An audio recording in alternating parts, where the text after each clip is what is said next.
Bonjour à tous, aujourd'hui je reviens avec une nouvelle vidéo sur la notion du consentement. J'aimerais vous parler de la notion du consentement dans le mariage ou en dehors du mariage. Beaucoup de gens pensent que parce qu'on est marié, on ne peut pas refuser des rapports sexuels, ok, à son conjoint ou à sa conjointe.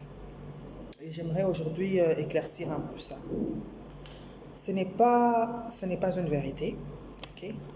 C'est très important de comprendre que pour qu'une personne accepte les relations sexuelles, les rapports sexuels avec son partenaire, cette personne doit être dans les meilleures dispositions possibles. Il faut toujours faire un effort de se mettre à la place de l'autre. Les hommes qui disent que voilà, c'est un devoir conjugal, ok, on est d'accord. Mais que faites-vous du ressenti de la personne sur le moment? Une femme qui refuse les relations sexuelles à son mari, par exemple. Un bon mari, qu'est-ce qu'il ferait? Un bon mari chercherait à savoir pourquoi sa femme le repousse. Parce qu'en réalité, l'acte sexuel est un acte qui fait du bien aux deux partenaires.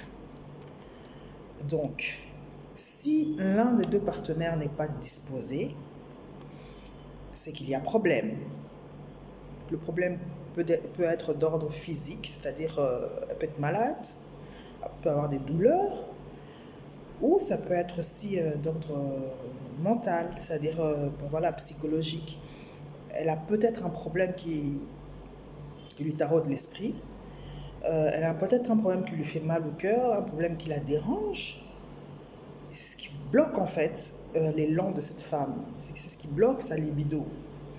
Donc, la meilleure chose à faire serait de résoudre le problème en amont, okay, plutôt que de frustrer. Parce que lorsqu'une femme dit non et que son partenaire insiste encore et encore, en fin de compte, qu'est-ce que la femme fait? Parce qu'on nous a bourré le crâne avec ces histoires de devoir conjugal et tout, une femme ne peut pas refuser son corps, c'est vrai que c'est écrit dans la Bible et tout, mais lorsque son partenaire insiste à ce point, qu'est-ce que la femme fait? La femme se résigne, c'est-à-dire elle accepte de se donner à son mari, malgré qu'elle n'est pas disposée. Et c'est là qu'on parle de viol, parce qu'en fait, elle ne le veut pas. Elle ne l'a pas fait par consentement volontaire, c'est-à-dire elle n'a pas éprouvé cette envie de dire oui. Et dans ce cas-là, c'est un viol. C'est un viol parce que la femme ne voulait pas. La femme ne voulait pas, elle s'est forcée à le faire. Dans le mariage, elle s'est forcée à le faire. Moi, le conseil que je donnerais à nos partenaires, à nos hommes, c'est vraiment de chercher à solutionner le problème en amont. Lorsque tu aimes vraiment ton épouse, tu cherches à savoir ce qui ne va pas.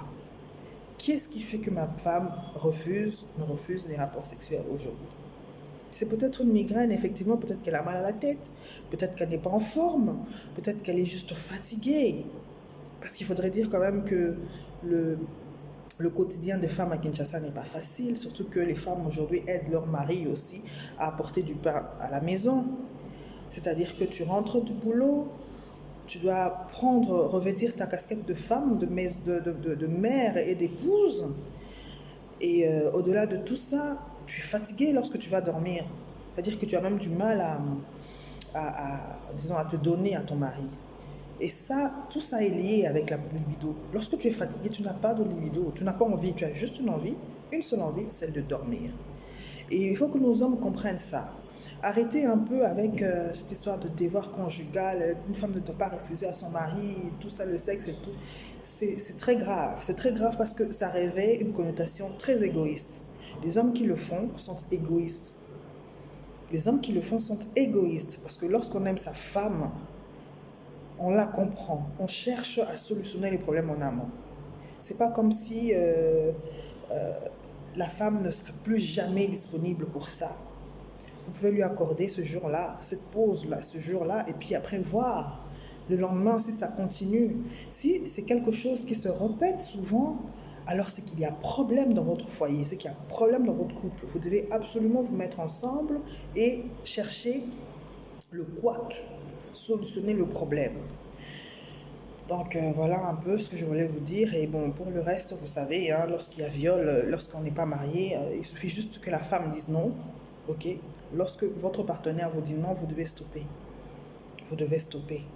Si vous continuez et que vous la prenez de force, c'est un viol. Lorsque vous profitez du fait que votre partenaire soit ivre pour lui faire l'amour, pour,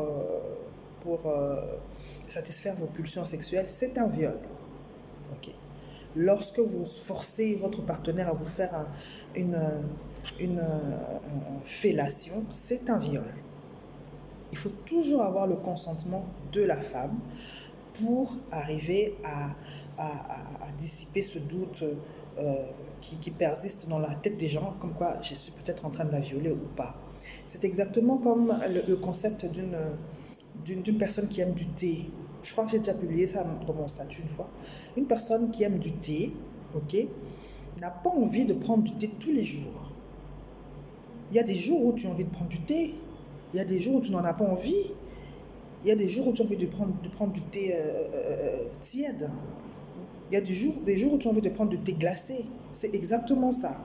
Donc, forcer votre épouse à faire l'amour, c'est comme si vous forciez une personne à prendre du thé. Vous lui collez la tasse sur la bouche et vous lui obligez à prendre du thé. Vous l'obligez à prendre du thé. C'est exactement ça. Donc il faut vraiment qu'on fasse cet effort-là. Faire cet effort, c'est très important dans le couple, dans les relations entre hommes-femmes, de se comprendre, de dialoguer, de parler et de mettre le doigt sur le problème afin que cette affaire ne puisse plus récidiver. Voilà, j'ai fini pour aujourd'hui. Je vous souhaite tout le bonheur du monde. Soutenez-nous, soutenez Mies, mêlez un espoir, nous sommes là pour vous. Nous avons besoin vraiment que les choses évoluent. Nous allons nous étendre dans les provinces et nous avons besoin de soutien de la part de vous tous. Merci beaucoup. C'était Madame Caroline Pindinora, présidente de l'association 1001 Espoirs. À ciao.